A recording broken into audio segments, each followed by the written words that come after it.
শুভ সন্ধ্যা। আমি আবার এসে গেছি, এখন বাজে 6টা, সন্ধ্যে 6টা। সন্ধ্যের টিফিনের জন্য আলুর চপ বানাবো। কি কি লাগবে তোমরা একটু দেখো। আলু সেদ্ধ করা আলু আছে, করে নিয়েছি। তার মধ্যে আলুর মধ্যে আমি আদা কোড়া দিয়েছি, আদা কোড়া দেবো।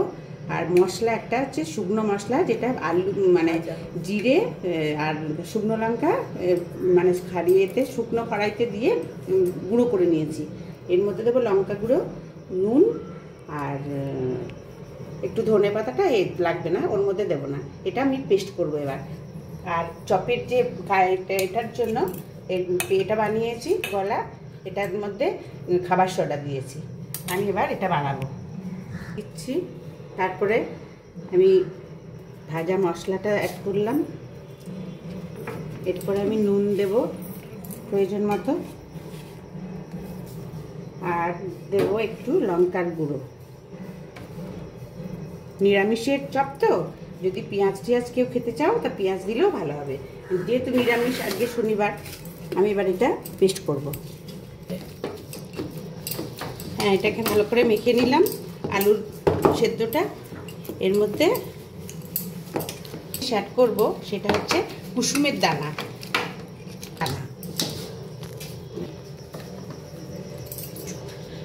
এরপর কুসুমের দানাটা দিয়ে দিলাম। এটা একটা সর্ষের দানা, মানে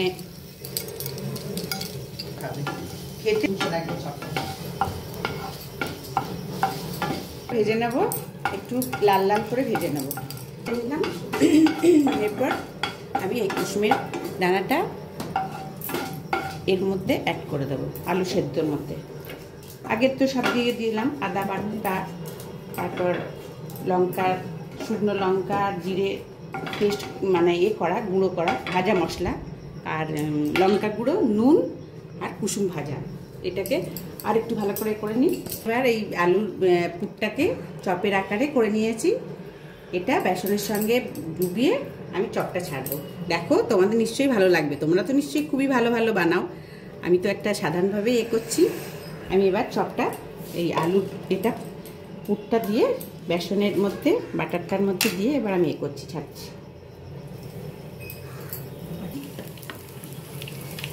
এবার আমি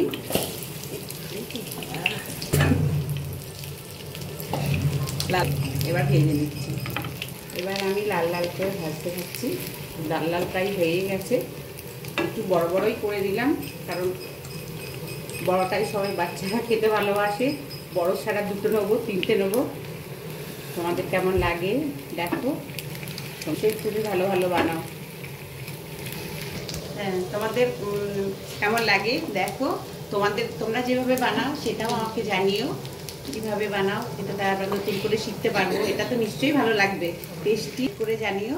আর যদি ভালো লাগে, লাইক, শেয়ার আর সাবস্ক্রাইব করে দিও। এই হলো আমার চপের রেসিপি। তোমাদের কেমন লাগলো জানিও।